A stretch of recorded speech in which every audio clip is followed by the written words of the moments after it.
What's going on, everybody? Welcome back to another episode of JaR. JaR, for those of you that may be new, stands for Joe and Amy Review. This is our weekly show where we review the magic stories that are posted on Wizards of the Coast's website.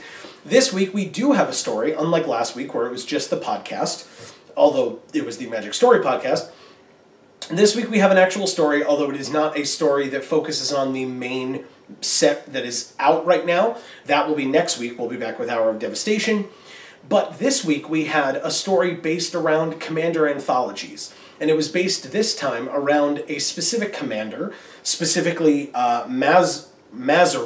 I'll get it eventually, but Mazarek, who is a death priest and the leader of the Kraul people, who are newer, at least at the time of this story, newer allies of the Golgari. This story was written by Alison Lures, and it is called Pride of the Kraul. My quick review in the beginning is this story was good.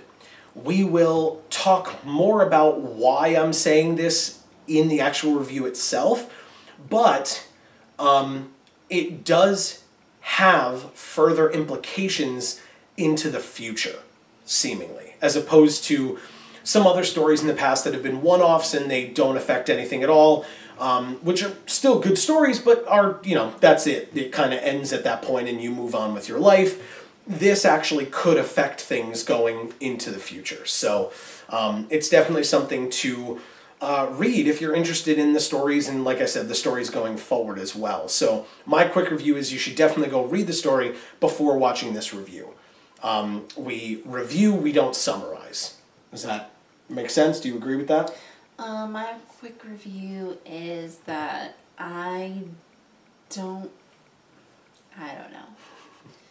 Vraska seems like a cool character, but I don't know any of these characters, so I don't know.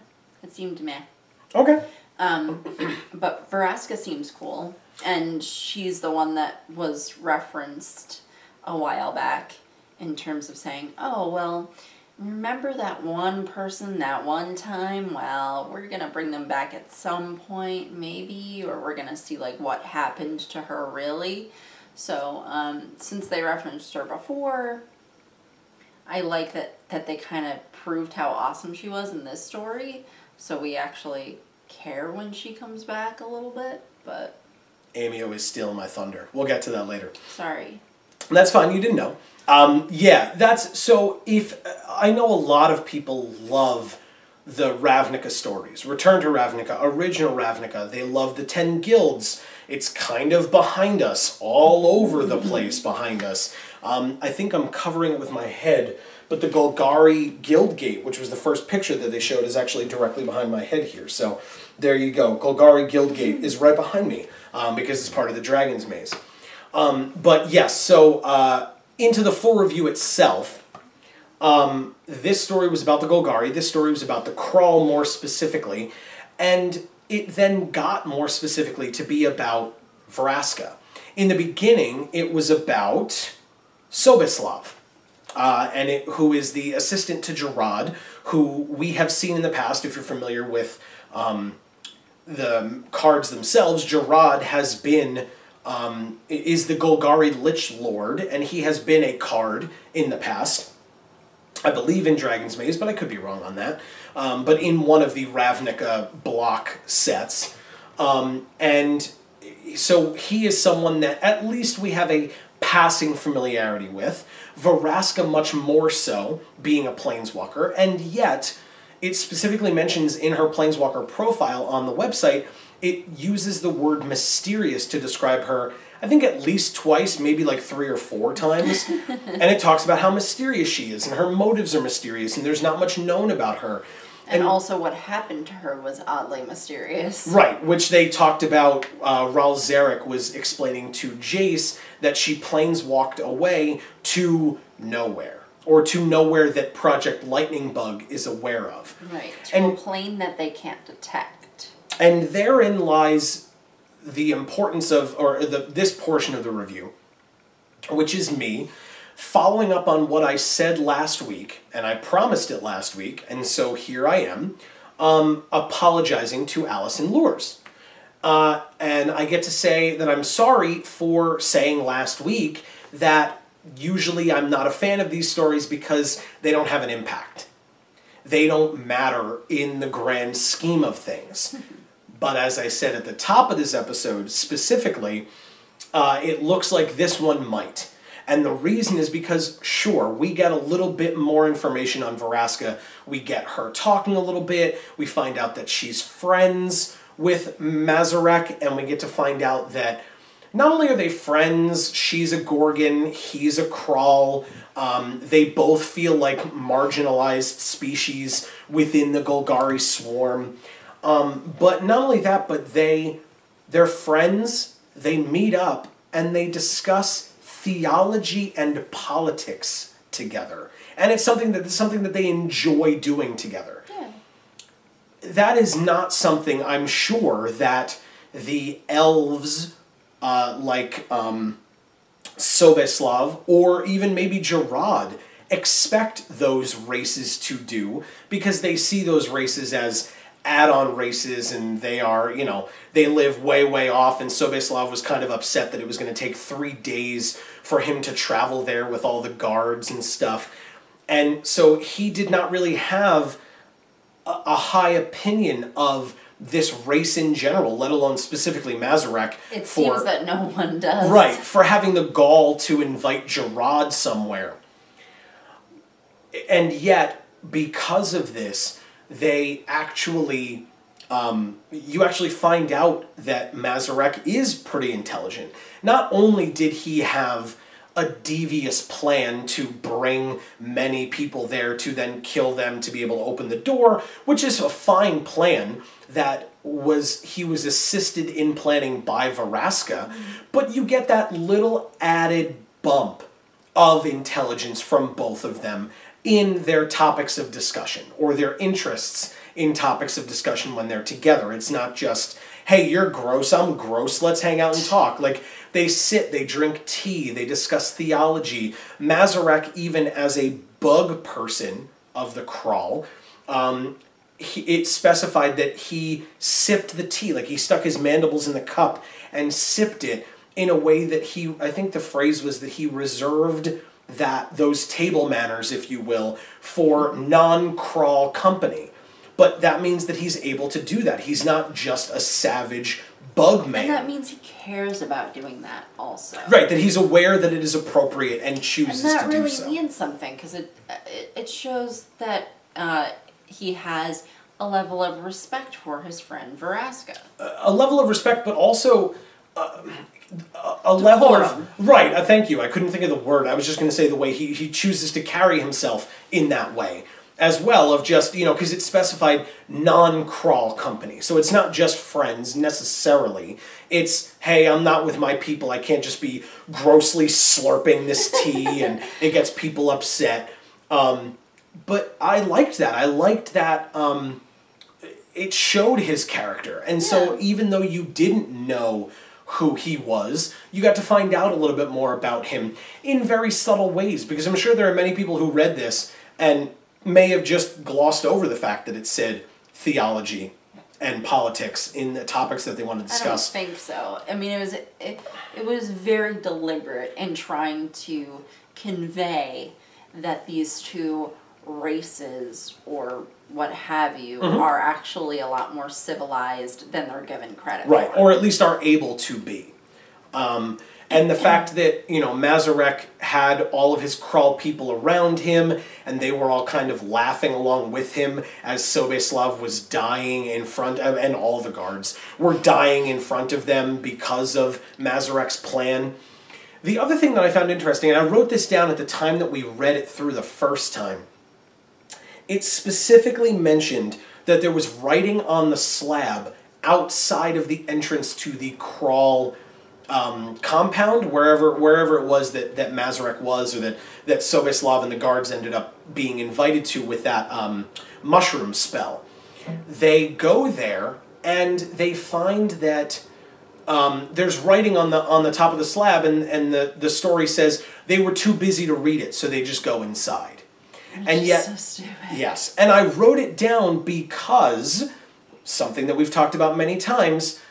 I think I mentioned the phrase for the first time last week, but if there's a gun in Act 1, it needs to go off by Act 3. If you mention it in the beginning, it should have an impact, because otherwise, why did you mention it? Yeah. Why did you mention the writing? Now, they didn't tell us what the writing said, which I was a little disappointed by, because that's what I expected to happen, that it would be something that either if Sovislav and the guards could have read it, or if they did actually read it, because I don't know if it was in the Kraul language or not, but if Sovislav could have read it, or if he had actually taken the time and did read it, it might have clued him into the fact that he was going into a place that held hundreds of coffins in a mausoleum that could have only been opened with death. Yeah. And Mazarek mentions that, and he says, I need your death to open the door, or I need a death to open the door. And I thought, and I mentioned this to Amy, because Amy was like, what does that mean? And I just assumed that it meant that he needed a death to absorb its magic and be able to use it to get into Gerard's compound or something. Turns out, no. It was the door where they were to get into this mausoleum to release all of these dead folks, as Vraska told Mazarek that he would if he used his spell that way. Yeah. And I wrote it down. It was called Umerilek, Mausoleum of the Erstwhile, Salvation of the Kraul, and Key to the Creation of the Golgari Empire, which is awesome. The other thing is, that has potential not only to have Vraska's information play into future interactions with Vraska, where now we know a little bit more about her, and so it won't all be new information. But the next time we go back to Ravnica, we heard very briefly in the news stories that Sobislav was reading in the beginning that with Jace gone, some of the guilds are kind of in a disarray. There are Gruul riots. The Azorius are no longer talking to the Orzhov. So you get to kind of see, and he even says, you know, that's what happens when the Guild Pact can walk around and just be gone for a long period of time. And that's interesting. When the cat's away, the mice are going to play. But it shows that there are consequences on this world that maybe we will see soon. Will this Golgari uprising come into play the next time we go to Ravnica? Who knows? Could it not? It's definitely possible that it could not, and this could have been a one-off story, but I doubt it. I don't think so either. I doubt it because they made it a point to center it with Vraska, right? They showed that Vraska told Mazarek about this, and so Vraska knew, which means it also kind of grounds us in terms of it was before the Return to Ravnica timeline, most likely. It was definitely before she planeswalked away, so it happened before now, and we will maybe see this Golgari uprising soon, and maybe it will be led by the Kraul. Maybe the Kraul will be a much more vital part of the Golgari uprising. Maybe they'll be the only part of the Golgari uprising. Who knows? And now we know the reason why she planeswalked away, and hopefully we'll figure out. Why do we know the reason she planeswalked away? Because it had something to do with this. I highly doubt it. No? No, I would doubt it. Just because she told him where these guys were buried doesn't mean she has to planeswalk away. Nobody would be able to trace it back to her. They're going to blame the Kraul for that. No, I know. So why would she have left? To do something. I don't understand. To do something with the Golgari and the Kraul? I don't know. I don't think it has anything to do with that at all. I think she planeswalked away deliberately so that she could do something. Well, that's obvious, but I don't know that it has anything to do with... And she either did something to make it so that she could not be found, or the place where she went to is so obscure that she can't be found. It's possible. We are going to have to wait and see. It's possible, if you believe the leaks at the time, that we will see Vraska again in Ixalan's stories, which is after Hour of Devastation. Mm-hmm. I don't know that that's true because originally when that leaked, it was Adelan, not Ixalan, but at the same time, it looked like it was a Merfolk-based set, and Ixalan looks to be a Merfolk-based set, so those are similar. So Wizards may have just changed the name of the set, or Adelan may have just been their playtest name for the set, because they do have playtest names for things. That's unclear, but regardless, it's possible that we will see Vraska in that set of stories because we got that seed planted originally in the Eldritch Moon stories, when they talked about Vraska with Raul Zarek, and now we get to see it again as this little teaser. And I thought that it was very important, and again, that's why I apologize to Allison, because this was the reason behind this story. Or at least this helped give reason to this story to expand it, because there were a lot of commanders, and you could have chosen a lot of different stories, and this one was deliberately chosen for this reason. Of course we're going to see her in Ixalan. Why? It's based on Atlantis. Correct. You can't find Atlantis. Oh, because it's the lost city of Atlantis? That's funny. I like that. I like that a lot. That's fair. So that's why they can't figure out where she planeswalked to. It's totally possible. That's a really good point. That's very, very interesting, and something I had not thought of. I like that. As always, let us know what your thoughts are on stuff like that, or anything that we talk about, in the comments down below.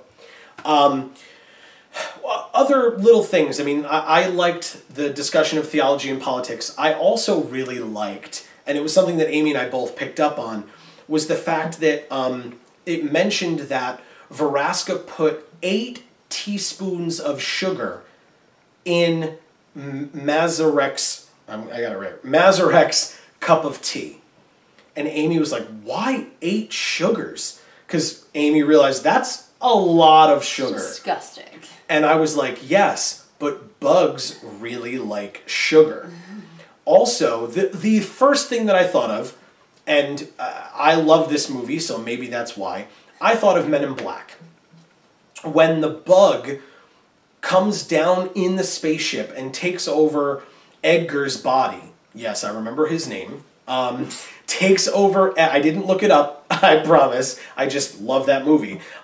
When the bug comes down and takes over Edgar's body and he's with Edgar's wife, he comes in and she's like really grossed out by him, and he says, sugar, give me sugar in water. And the wife takes some water and pours a little bit of sugar in it, and he like grunts at her and says more. So she puts a little bit more, and he grunts and says more again, and he puts a little bit more. And then he grunts and just grunts or just growls at her, and she like pours the whole sugar bowl into his water, and he just chugs the whole thing. So, and that was the clue that led them to believe that it was a bug. Bugs like sugar. Leave some wet sugar out in your house. Don't actually do this, but leave some wet sugar out in your house and see how quickly you get bugs. So there you go. If you want a more modern example, you could go to Archer, and if you leave wet sugar out, do you want to get ants? Because that's how you get ants, is the Archer reference for all of you. So just throwing out pop culture references all day. I have no idea what's happening, because I've never seen Archer or Men in Black. Well, we have to fix both of those. I mean, I get that bugs like sugar, but... Bugs do like sugar. Especially wet sugar. Anyway, so I thought that was a nice subtle touch. And of course, because Allison is very good at that, Allison's descriptions of everything really set the tone and painted a picture of where we were, of where they were traveling to. The word squish, I think, was used multiple times, which is just awesome for the underground below area that the Golgari live in. I think that was just perfectly done, so I liked that a lot. Past that, I don't have much more to say on this story. I don't know if you do. I don't, because again, I don't have a lot of context. Okay. To work off of, and we don't know where it's going really. We don't. We can assume and you know. I'm kind of missing the bookends. Fair enough. Fair enough. I liked the story. Let us know if you guys did, what you thought of it in the comments below. Do you agree with me from this week in that it was important because we got to see Vraska. Allison did the appropriate thing that I always talk about, where if it's a new character, if you want people to care about it, pair it with characters that we already know so that we have a latching on point. And we had Vraska, and to a much lesser degree JaAR as well, to work off of, so that we could meet Mazarek, we could meet the Kraul people in general, and we could meet Sobeslav. Or do you agree with me from last week and think this wasn't impactful? Maybe you didn't know the characters and so you didn't feel as invested. No, I mean, I think what is impactful is the fact that they mentioned that the Guild Pact is never around. Because that is something I was mentioning back when we were reading those older stories, and I was just there going like, okay, Jace is being a jerk. Like, he has these responsibilities and he's just neglecting to take care of them, and he's just, you know, going to Zendikar to fight Eldrazi and all kinds of random stuff. And I didn't actually think that there would be real consequences for this. So this is really cool, because I was pissed at Jace about that. And now I'm getting to maybe kind of see how that has affected his home plane. And the interesting... And then maybe even resulting in the multiverse in some way, because... Possible. You know, if they're taking over that guild, you know, if they're, you know, they could doing a mutiny, or... They could bring imbalance. They could bring imbalance to the 10 guilds. It's always a possibility and a threat. They could start invading other guilds. Who knows? Yeah, true. Or, you know, defeating them or taking over some of their territory. There could be a war, right? You know? We don't know. And to put that pop culture spin on it again, if that's something that, you know, helps you understand it better, that kind of thing with, you know, Jace is one of the main characters. He has a job, and he neglects that job to go do Jace-type things or Gatewatch things. And we all enjoy that because we're like, yeah, the Gatewatch, they're so cool, and they go help and handle all these issues and stuff in the multiverse, and we want to see where they're going next and why. And we don't worry about his job because that's boring, right? He would have to sit there and do paperwork. We don't want to read about him sitting there doing paperwork. Yeah, we don't care about the 9 to 5. We care about what he does for his night job. And that's how that works with sitcoms, television shows. You have all of these characters who are doctors, lawyers, whatever, and they have these big, beautiful homes, and because it's a sitcom. And you never, or very, very rarely see them at work. Or they have children, young children, and the husband and the wife are always out hanging out with their friends, and like, where's the kid? Who has all this money to be paying a babysitter all the time?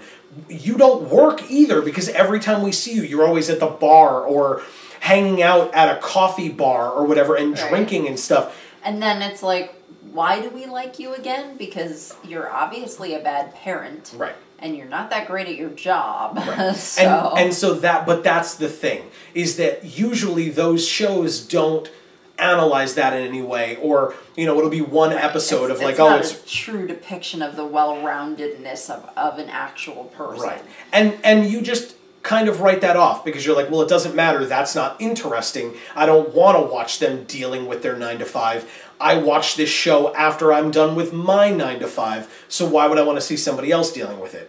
But in these stories, that Jace's 9 to 5 can impact an entire plane of existence and upset the balance between 10 different guilds, as we talked about. So he's just creating another problem for the Gatewatch to have to solve, ultimately. Right. Maybe.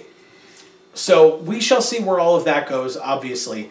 That was this story. I want to end today, because this is JaAR, and we review the stories, and we talk about the authors, like Allison. Yes.